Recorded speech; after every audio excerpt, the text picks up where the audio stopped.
True Crime Fix is a podcast with adult themes and graphic descriptions of crime which may not be considered suitable for all ages.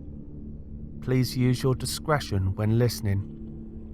All research has been conducted using material in the public domain, and some opinions may not be that of the author or the host.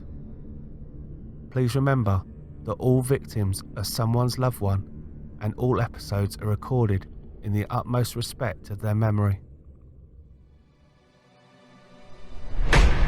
You're listening to the True Crime Fix podcast with your host, Steve.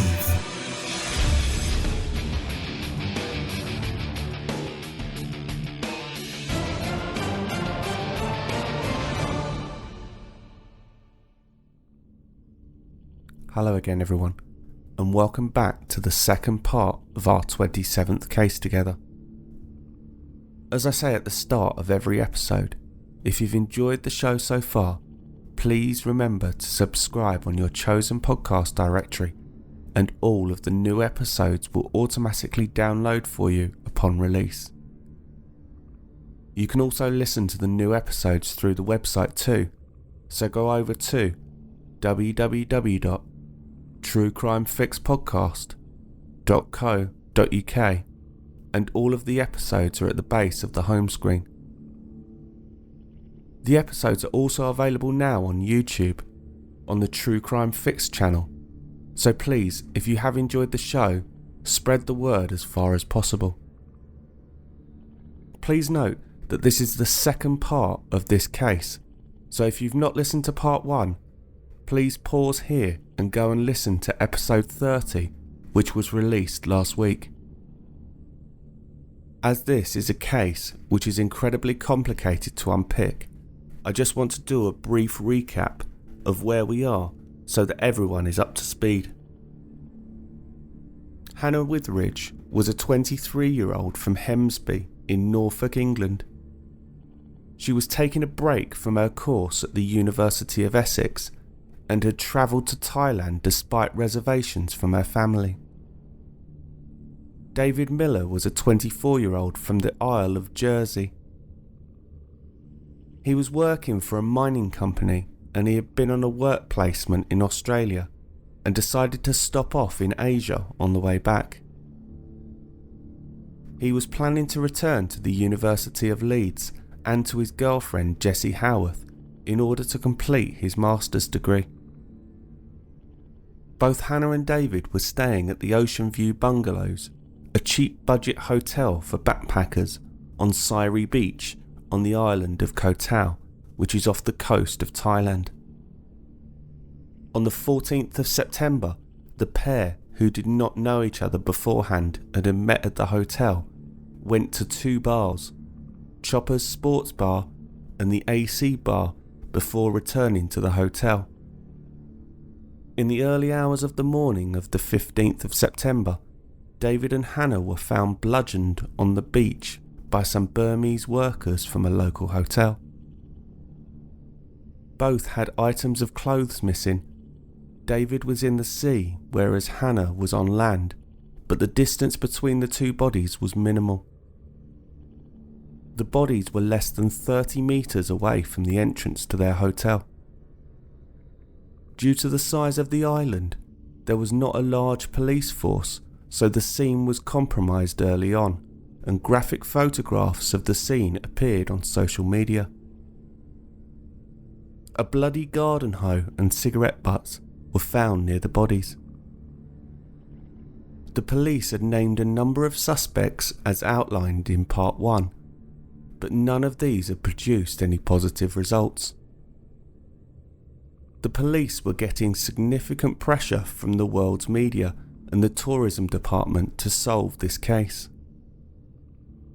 On the 3rd of October, the police paraded around two suspects, Zor Lin and Wei Phyo, in a reconstruction. So if you thought part 1 was a complicated web of an investigation, you've heard nothing yet.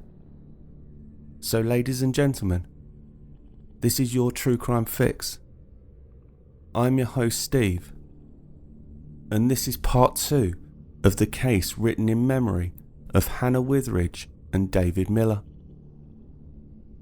With both of the victims now having been laid to rest in their respective hometowns, everyone's attention returned to Thailand.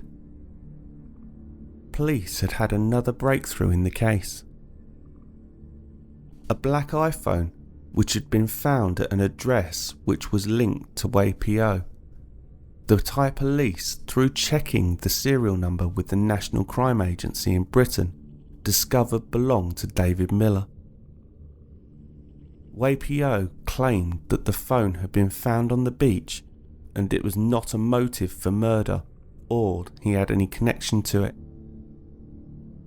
Shortly after the arrest, the Police Lieutenant General of the 8th Region assured that they had enough evidence to hand over to the prosecutor's office to proceed the case to court. He reported that the 800-page crime file would now be handed over to the prosecutor by 10 a.m. on the 8th of October so that they could verify the evidence.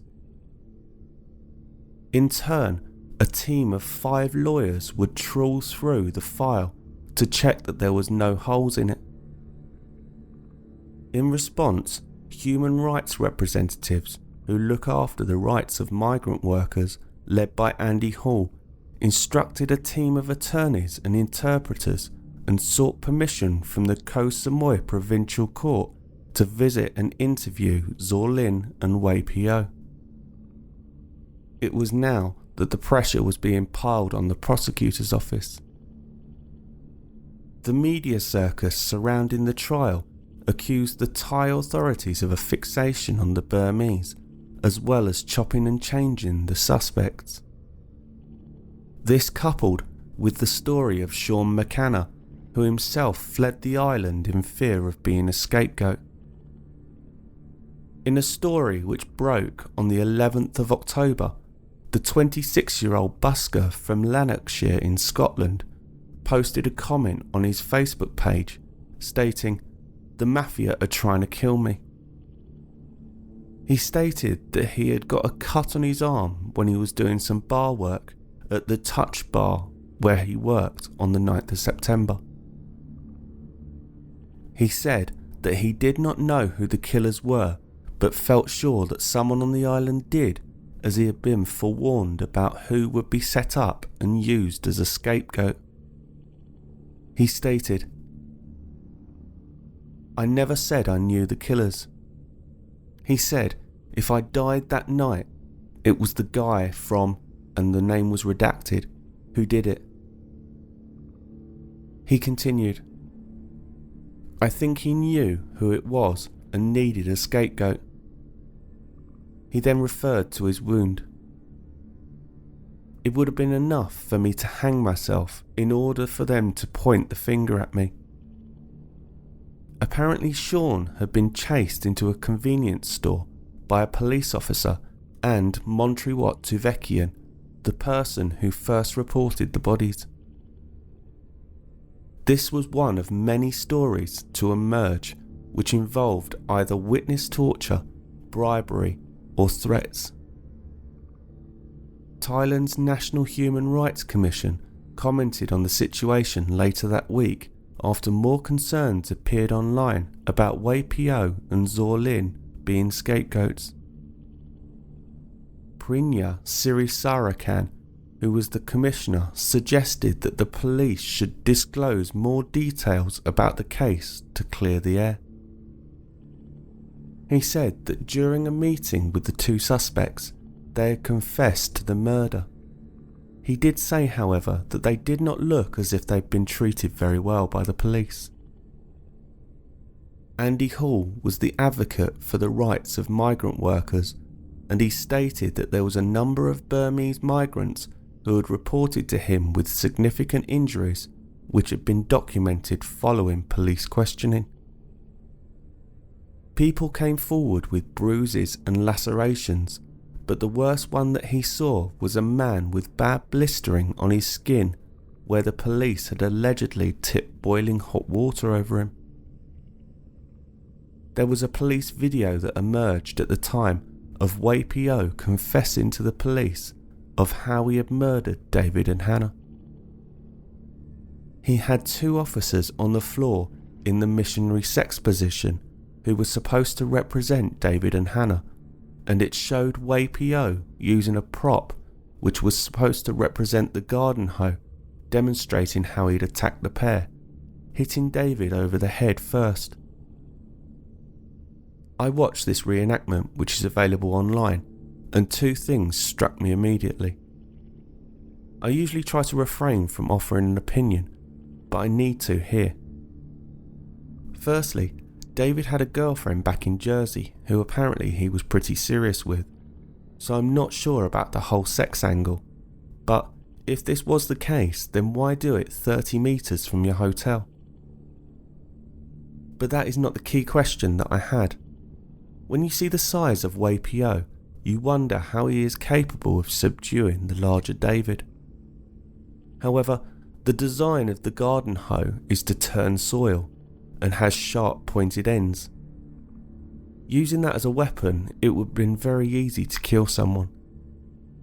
Anyway, on the 9th of October, the Public Prosecutor's Office asked the police to supply them with more crucial information and fix certain flaws. On the 10th of October, both of the suspects retracted their confessions, saying that the police had tortured them into it. Phyo and Zor Lin claimed that they had been beaten in the testicles before being sexually assaulted by the police. Both claimed that they were also threatened with electrocution and risked being thrown into the middle of the Gulf of Thailand if they did not cooperate. The chief of Koh Samui District Prison, where both men were being held, said that both of the suspects were on suicide watch in case they were feeling overly guilty and because they were showing signs of stress and therefore had been isolated from the general prison population. By the 16th of October, the deputy commander for Thailand's 8th Regional Precinct said that their case file was now perfect. He said, "We have added information to the case, and the incomplete parts that the prosecutor wanted the police to improve were now perfect." He added that the extra information requested did not concern to any central details of the case, and the prosecutors would take on the case within the next week. By the 20th of October, the parents of the 2 suspects and the Metropolitan Police Force had both arrived in Thailand.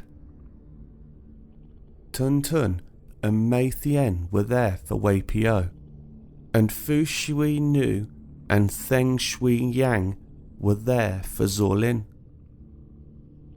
Both families pled their loved one's innocence, but it all fell on deaf ears. The UK police were there to check the credibility of the investigation, something that the Thai Prime Minister was reluctant to comply with, saying that the Thai sovereignty will not allow the UK to investigate the case on their own, but the Thai police are happy to pass on any information. Moreover, he explained that the Thai police were no longer investigating the crime, as the case file was with the prosecutor's office. In addition to this, the police strongly denied the claims of torture, saying that during the process, the suspects had gone through 3 separate medical investigations, the first being upon detention, the second in the provincial prison of Koh Tao, and the final exam was conducted by the Police's Institute of Forensic Medicine. Another complaint which was made was that the 2 suspects had been assaulted by their interpreter. According to Thanu Akuchote, the interpreter which was used during the investigations was from a different region of Myanmar from the 2 suspects. Apparently, the 2 regions speak a different language, as well as the 2 regions holding an ancient grudge against each other. Thanu was now representing the pair as the court-appointed lawyer had been withdrawn. He met with Zorlin and Phyo on the 26th of October with 2 other lawyers present. After the meeting, the legal team asked for Zorlin and Phyo to have x-rays conducted on marks on their body. The second complaint that they wanted to lodge was with regards to the lack of legal representation that the 2 suspects had throughout the investigation. On the 27th of October, the Koh Samui court approved the prosecution's request that the 2 suspects were detained for a further 12 days as they needed further time in order to complete their investigation. The judge who looked into the request said that they could be held for up to 84 days without charge. On the 30th of October, the Royal Thai Police Commissioner warned of new measures being taken to prosecute those who were undermining the police's integrity, stating it was causing a rift and a threat to the economy. He said that under Article 14 of the Computer Crime Act, anybody found posting false or inaccurate information would be subject to 5 years in prison and 100,000 baht fine, which equates to about £2,466.15. The Commissioner's threat came after accusations again appeared online, indicating that the son of Voropan Tuvekian was involved in the murders.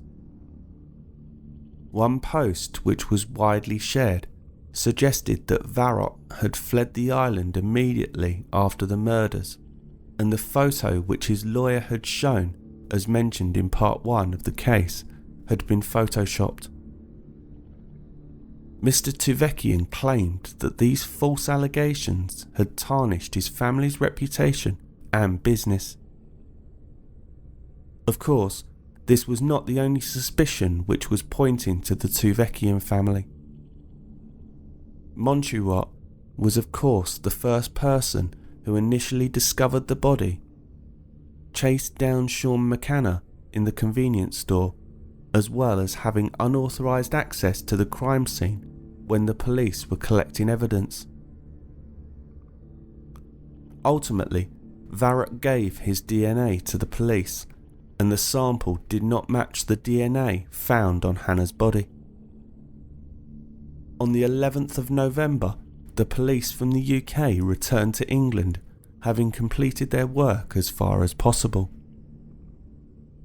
Having been there at the request of David Cameron, the British Prime Minister, they said that they would complete their report into the integrity of the investigation upon their return home. On the 4th of December 2014, Zorlin and Phyo were officially charged by the prosecutor's office with the murders of Hannah Witheridge and David Miller. The Attorney General's office said that both had been charged with conspiracy to commit murder, rape, criminal cover-up, illegally entering Thailand, and staying in the country without permission. Phyo was also being charged with theft in relation to David's phone and sunglasses. Both suspects pled not guilty on the 9th of December to all 6 charges. In Thailand, murder is a capital crime for which the punishment is death. A brief history of the death penalty in Thailand. From 1938, the method of execution in Thailand was the firing squad. Initially it was carried out by a single-shot rifle, but sometime later migrated to the condemned being handcuffed to a pillar with his or her back to the executioner. A thin sheet separated the two. The executioner would then open fire on the prisoner with a machine gun. Until 2001, these executions have been conducted in public. Yes, my dear listeners, one of the most barbaric modern-day methods of execution that I'd ever heard of. The last of these public executions had taken place as recently as April 2001, when Hong Kong national Lee Wong Kwang was executed in this manner for drug smuggling. Since 2003, however, like many of the states in the United States, the only method of execution is lethal injection, and between 2003 and 2014, only 6 people had been executed. On the 13th of January 2015, the defence team set up a crowdfunding campaign for Zhou Lin and Wei Phyo's defence. On the 17th of February, it was revealed that £3,000 had been raised on a GoFundMe site after the Witheridge family stated that it was going to cost them up to £12,000 for the family to attend the trial. Hannah's sister Laura said, "We have been fortunate that a charity has offered us some financial support. However, even with their contribution, we estimate the costs will likely amount to between £10,000 and £12,000. The word has spread that we are desperately trying to raise funds in order to get out to Thailand for the trial, and we have been overwhelmed by the incredible response from the people wanting to help. Many have messaged me about hosting bake-offs, quiz nights, tabletop sales, and even triathlons. We are incredibly grateful for those amazing, selfless, kind offers from those around us, including strangers in some instances. As always, I would like to extend our heartfelt thanks to each and every one of you who has been able to support us during this impossible time. It's the selflessness and kindness of everyone around us that is going some way to restoring our faith in the human race." Before we go into details of the court case, I just want to give a brief outline of the Thai justice system. Thailand's court system is split into 3 tiers for criminal cases. The court of first instance is where the case is initially heard, and then there are 2 appeal opportunities. The first being the Court of Appeals, and then the Supreme Court of Thailand. The trial started on the 8th of July 2015 in Koh Samui Court. The Miller family arrived in Thailand just before the proceedings began and paid a fitting tribute to David. I quote, "We have travelled to Koh Samui for the start of the trial into the horrific murder of our loving son and brother David and Hannah. The act which ended David's life devastated our family and his friends. Just hours before he died, David was talking to us with his usual enthusiasm, describing the beauty of Koh Tao and the friendliness of the Thai people. Over the coming weeks, we hope to gain a better understanding as to how such a wonderful young man lost his life in such an idyllic surrounding in such a horrible way. This pain will remain part of us for the rest of our lives. We have borne our thoughts in silence as we have not wanted to influence any court proceedings, but simply want to see justice done fairly and openly. We ask for the media to afford David and Hannah dignity in the reporting of this trial, and also that we are given the privacy and respect while we battle with our emotions during the difficult weeks ahead. Just to let you know that the reporting of this trial will not be as straightforward as normal, but as you have probably gathered already, nothing about this case has been straightforward anyway. The reason for this being that the court in Koh Samui was so small that the journalists were not able to get in. Therefore, the reporting of the events may not be correct chronologically, but all of this evidence was presented sometime between the 8th of July 2015 and the 23rd of December 2015. The judges were Mr. Potong, Miss Watanasiwako, and Miss Jansawang. The prosecution presented the case in the way that it had been laid out in the confession video.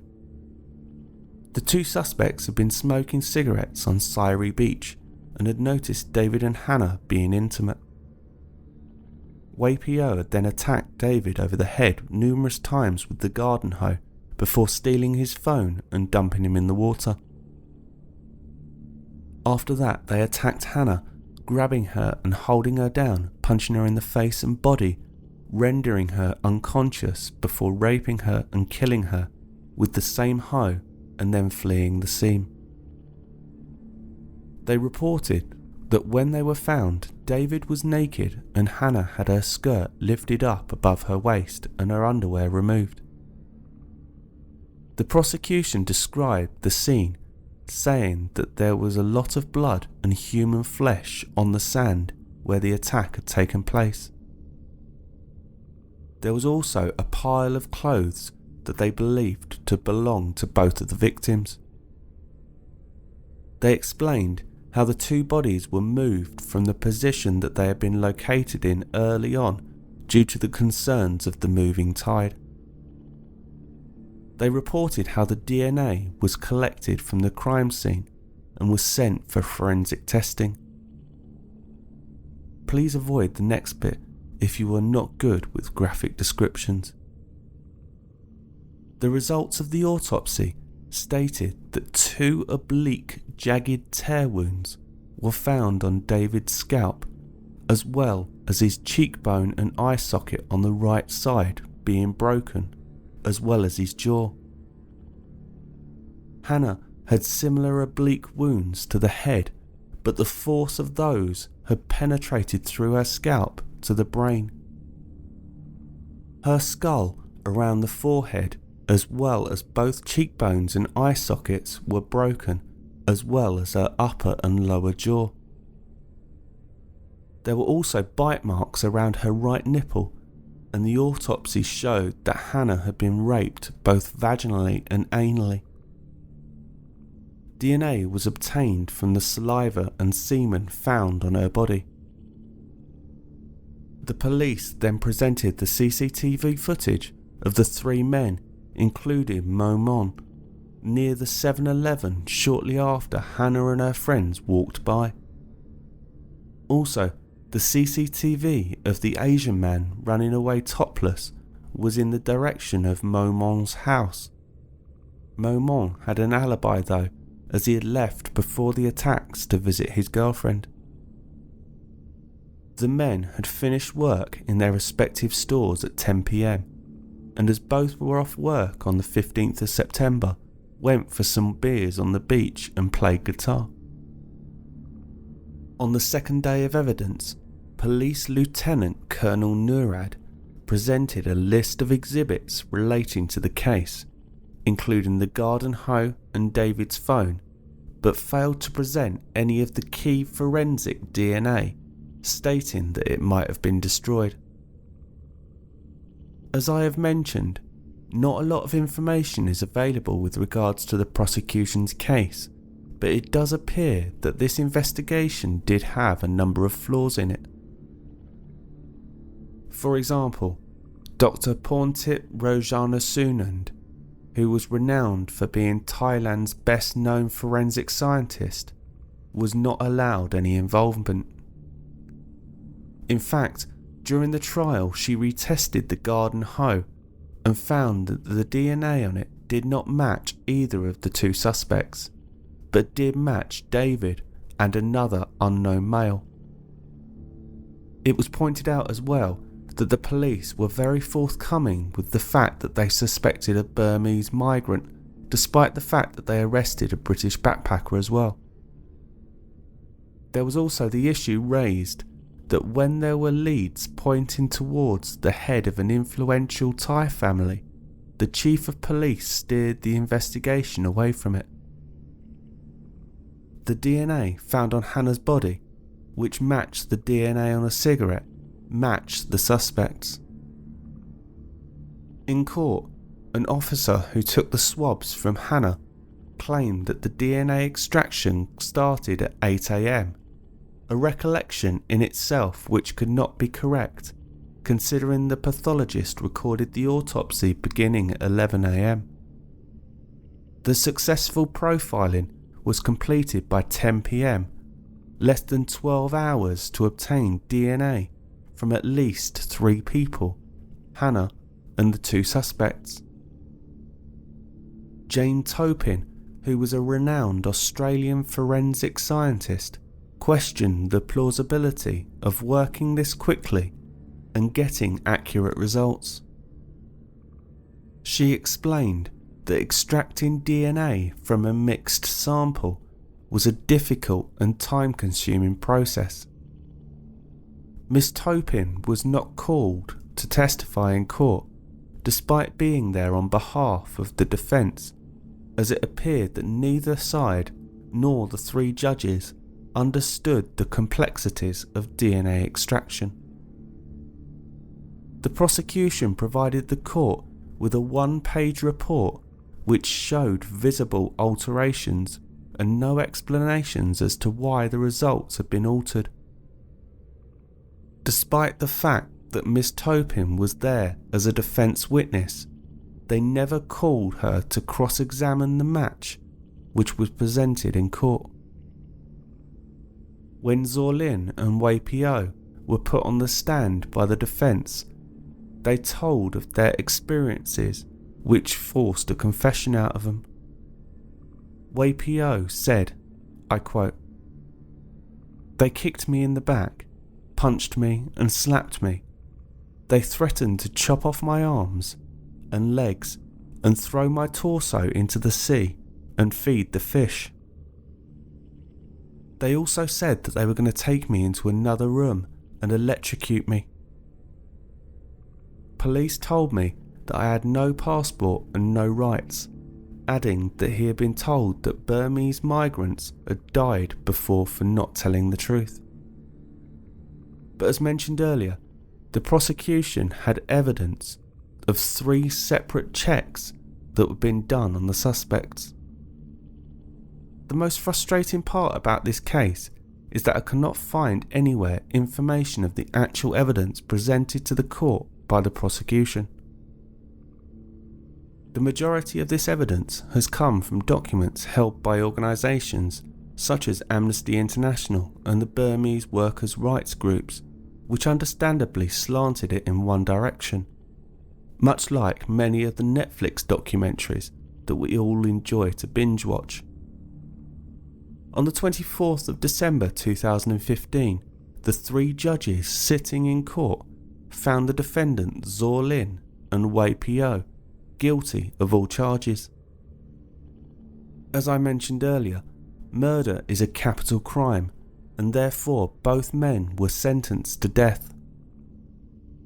They were also sentenced to 20 years imprisonment for rape. They received 6 months for the immigration charges, and Phyo received a further 2 years for theft.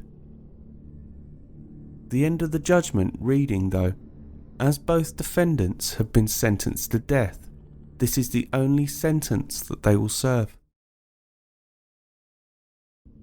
Outside of court, David's brother, Michael Miller, gave a statement on behalf of his family.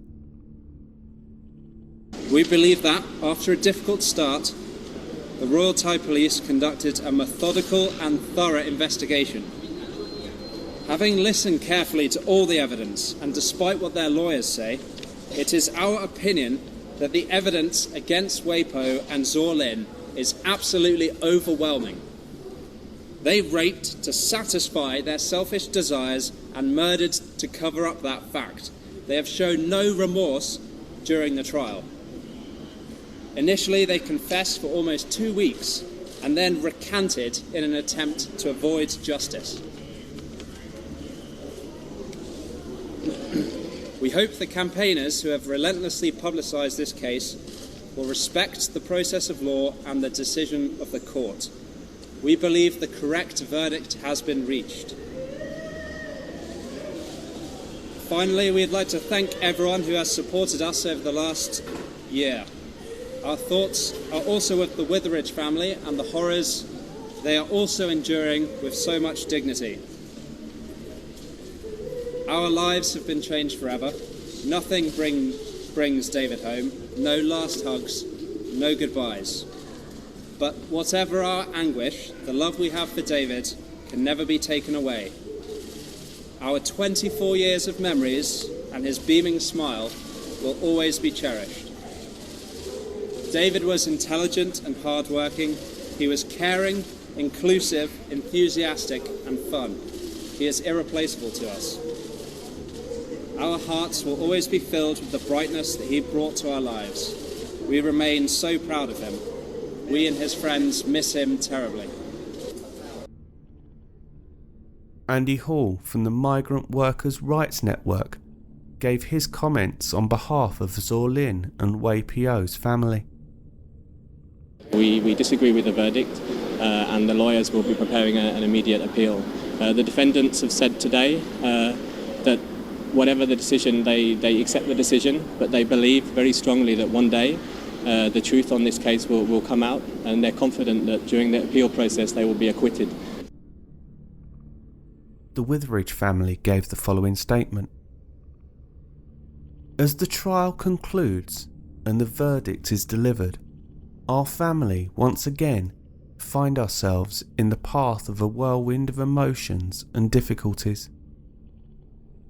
In these challenging times, we try to concentrate our efforts on remembering our beautiful Hannah for the fun, vibrant and incredible young woman that she was.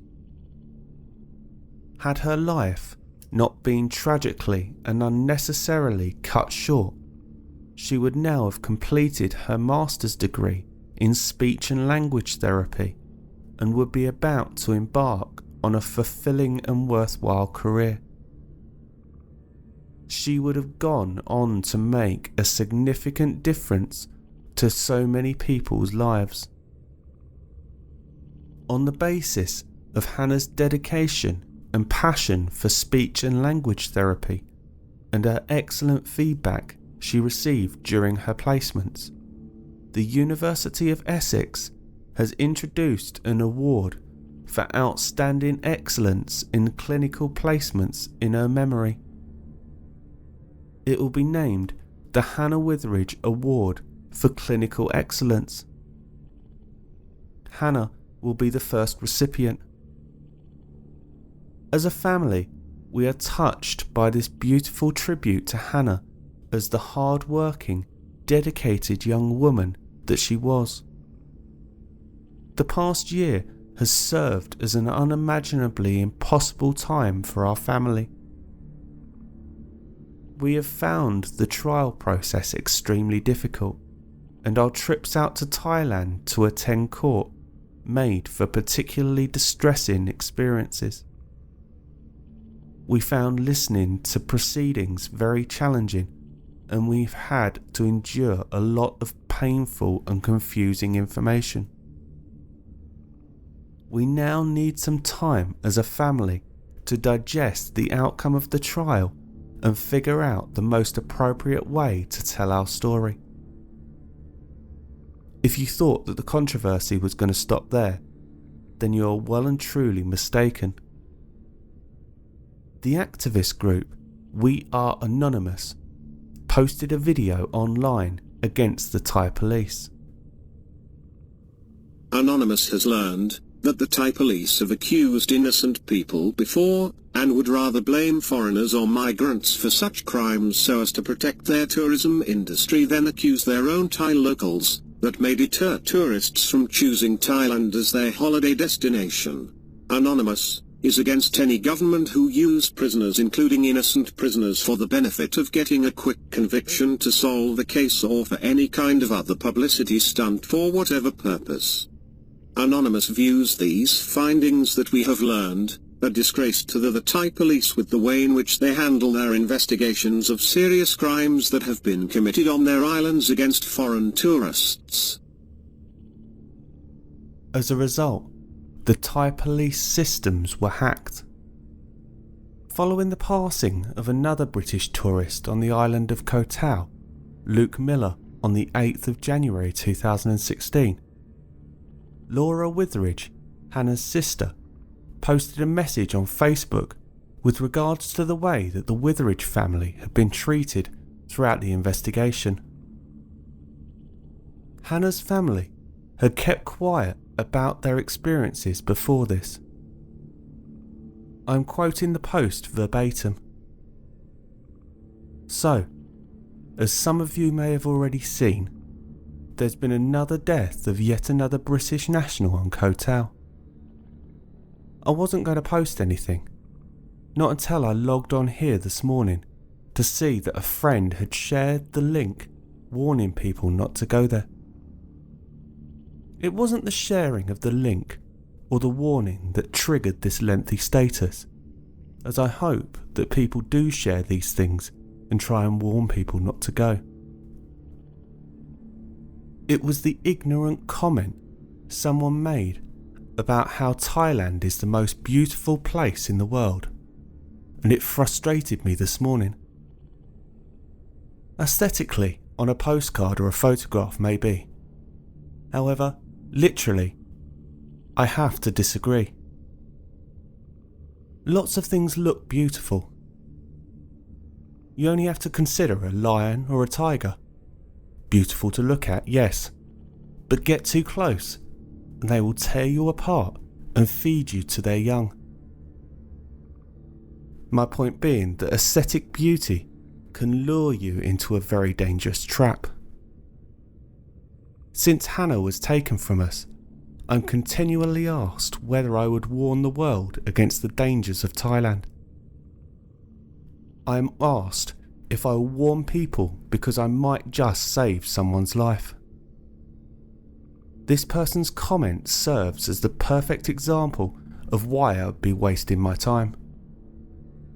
People can be ignorant, and many, probably the majority, have very short memories. Countless times I've logged into Facebook and seen statuses made by people who know both Hannah and I, who have gone out there anyway. They think it won't happen to them. Well, guess what? Neither did we. No one is immune. Many Thais hate Westerners, and they have little to no regard for human life. I don't say this lightly without reason. Let me share a few facts with you about this beautiful place you speak of. Many of the Thai people have no regard for human life. My evidence for this statement, firstly, some quotes of the things that have been said to my bereaved, heartbroken family by the judges and court officials at the trial of the 2 Burmese migrants. Why are you here? Why do you care? She is dead already. Why are you so bothered? Just go home and make another one. Why are you making such a fuss? She'll be back in 30 days as something else. She may have better luck next time. Would it surprise you if I told you that the Thai's view on drug possession is a more serious offence than rape or murder? Or that the vast majority of the Thai police force are corrupt?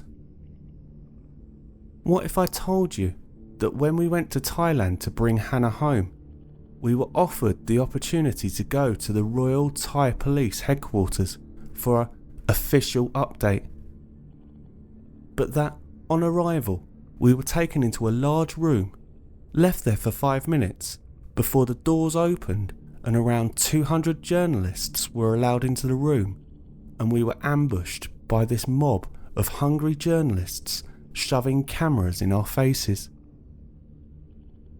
The Thai police chief had no intentions of giving us an update.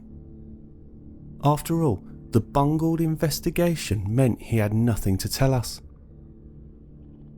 The invitation was so that he could make money out of our misery. The press had paid him generously for 5 minutes to capture photographs of our family. What if I told you that since we lost Hannah, there have been more suspicious deaths on Koh Tao? You probably haven't heard of them all, as they were not all British nationals. The deaths, where possible, are covered up as suicides and accidents.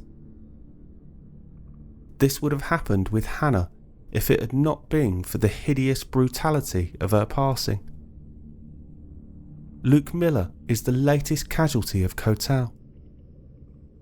I highly suspect that with this latest tragedy, the Thais will say that it was an accidental death caused by drugs. Hiding the truth and offering a story that suits is often something that they do. My thoughts are with Luke Miller's family and friends. What if I told you that I had had many death threats from the Thai people since they murdered my sister? That they had defaced photographs of me, saying that the killers had only done half the job? What if I told you that people commented on these photographs, saying things like, "There is still time," and "Tick-tock, tick-tock"? What if I told you that I had been sent crime scene photographs? What if I told you that I had been chased in my car? What if I told you that the Thais offered us compensation to try and keep us quiet? Obviously, we were absolutely appalled and told them to shove it. What if I told you that I am now frightened of my own shadow? That I am constantly looking over my shoulder? That I am exhausted but frightened to sleep because of these nightmares? I miss my sister desperately. My heart is heavy and my mind is tired. On the 23rd of May 2016, Phyo and Lin appealed against the ruling, with their mothers Mei Tien and Fu Shui Nu submitting the papers at Koh Tao Court where they were convicted. The two men had been serving their sentence at Bang Kwang Prison, which is situated 11 kilometres north of Bangkok.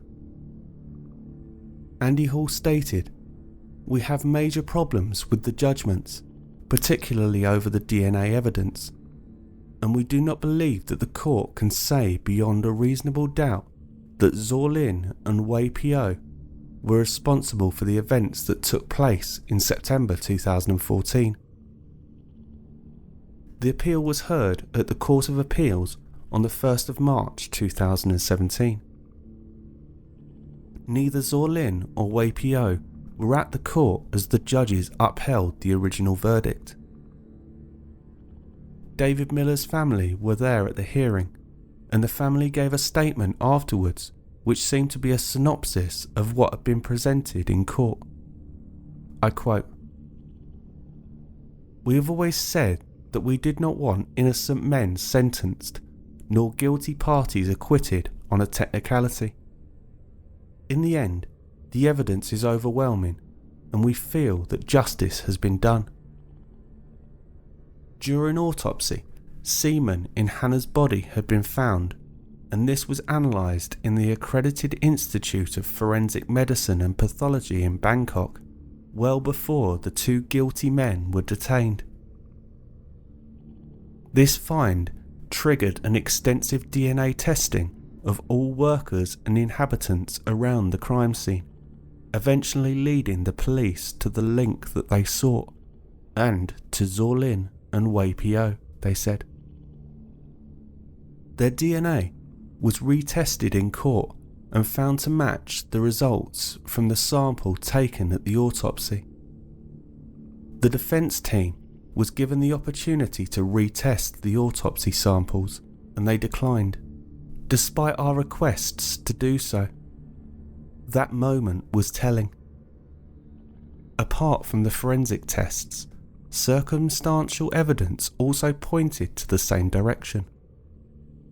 Both Lin and Phyo admitted in court to being at the crime scene that night, just feet from where the murder weapon was kept and replaced, and meters from where the murders took place. The claim was that they saw and heard nothing in the moonlight.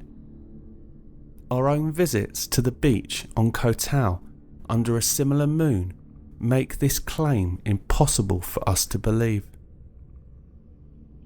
Phyo admitted in court to returning to the beach during the night and having our son's mobile phone in his possession the next day.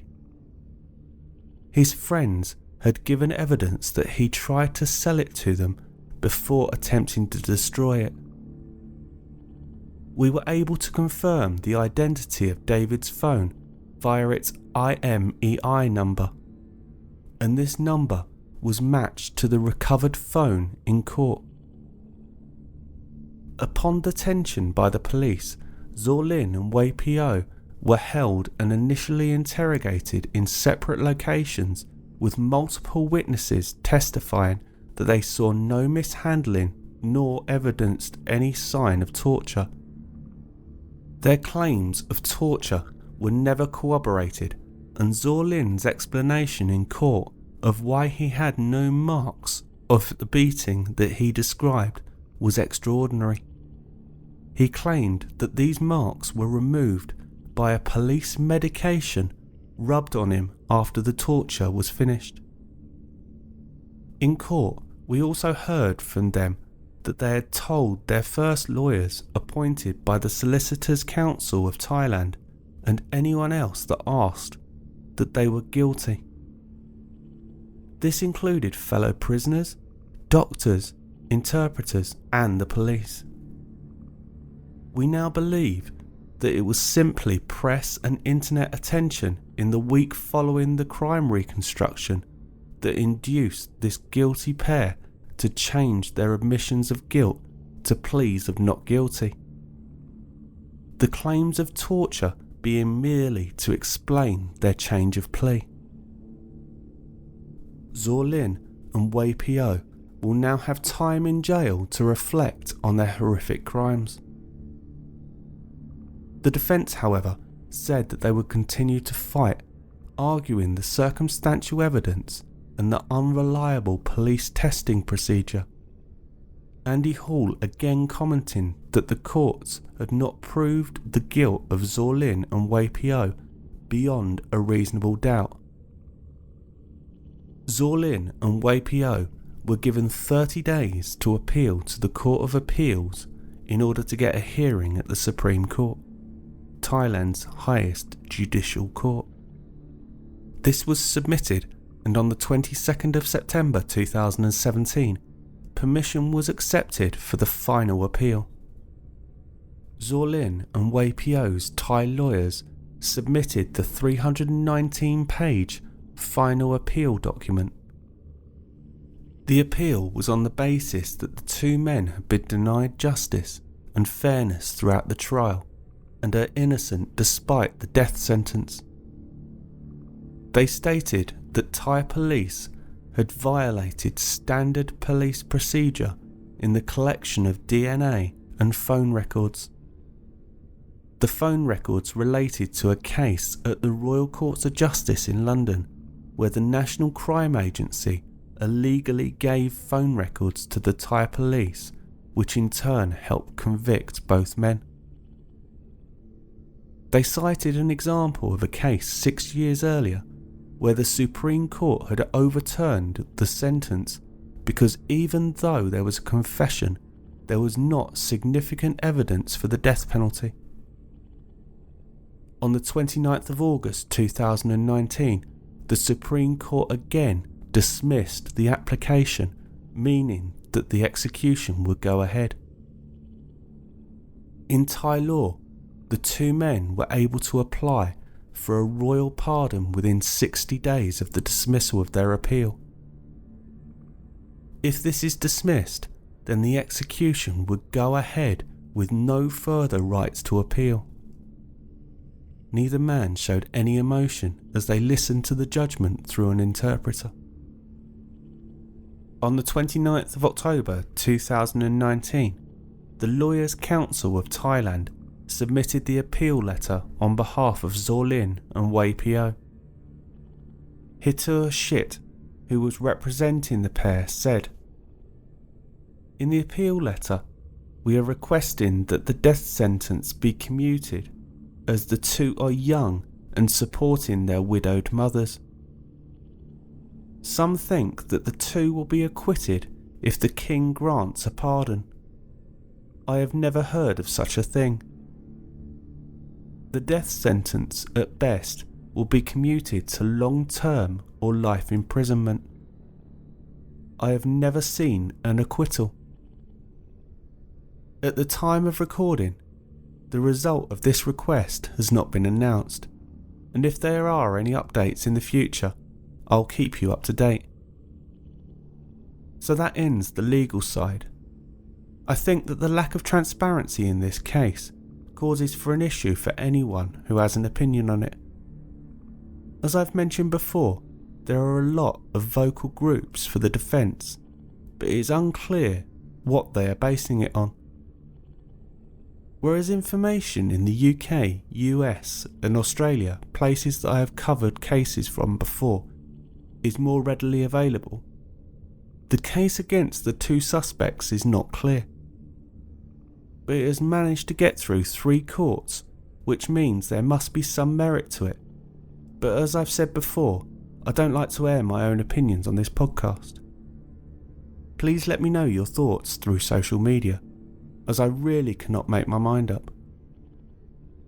So what about the legacy of the 2 victims?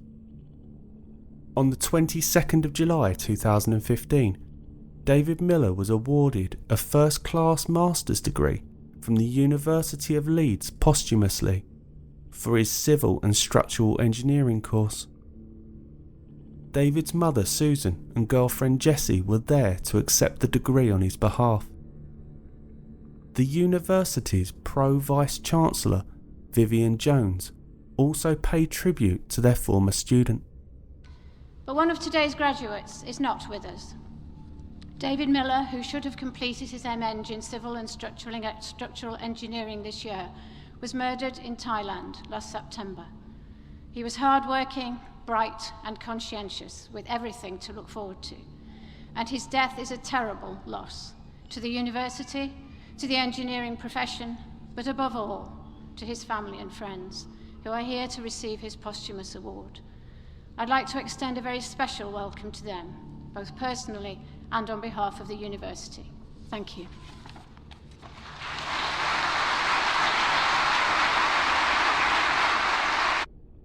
Awarded posthumously and collected by Ms. Sue Miller and Jessie Howarth, David William Miller. On the 2nd of October 2015, the Jersey Post newspaper reported that David's family and friends had gathered for a blessing of a new memorial bench.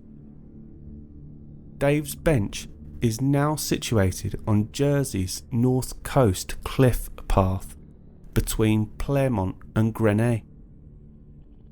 The bench carries the inscription, "Never let a person sit alone," with a plaque showing the location of a star which is named after him.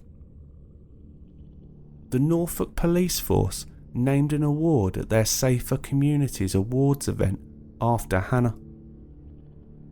The inaugural Hannah Withridge Special Recognition Award was given in 2014 to the family liaison officers who had done so much for the family during their difficult times. Every year thereafter, the award was given to a member of the police force for recognition of going above and beyond the line of duty. Her sister Laura gave out the award every year in Hannah's memory, as she believed that the work that the family liaison officers, who surrounded themselves with grief and despair every day, were remarkable people. An example of one of the winners was PC Chris Alexander, who had been deployed as a family liaison officer to the wife and children of a man who had died in a car accident. As he left the family's home and was travelling back along the A47, he spotted a woman on the wrong side of the bridge security rail, obviously contemplating jumping. PC Alexander stayed with the woman and eventually managed to talk her to safety.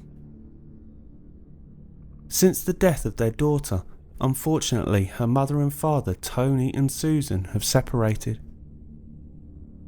But unfortunately this is not the end of the heartache for them. On Monday the 16th of September 2019, 5 years and 1 day on from the death of her sister, Laura Daniels, as she was now known following her marriage in 2018, passed away at the age of 30. Laura had been admitted to hospital gravely ill and sadly did not recover. As a mark of respect, the Norfolk Police Force have now named the award after Laura and Hannah. Losing your second daughter so suddenly makes you wonder how much more pain should one family have to suffer. So that's it for this week. Next week, I'll be finishing this little mini-series with the story behind some of the other mysterious deaths on the island of Koh Tao, and then we will go back to the regular fortnightly shows afterwards. Trust me though, next week will be an eye-opener, because don't forget, true crime does not always necessarily mean murder. Please remember, if you've enjoyed the show or want to know more, follow us on Twitter at True Crime Fix Pod. That's at True Crime Fix Pod on Twitter. The podcast also has a Facebook page, True Crime Fix Podcast, but there's also a fan page, True Crime Fix Discussion. I'm thoroughly enjoying interacting with everyone on there, and this is where I post the majority of the information on the week's cases. You can also visit the new website, www.truecrimefixpodcast.co.uk. This is also a reminder that the podcast now has a Patreon, so please visit www.patreon.com/truecrimefixpodcast.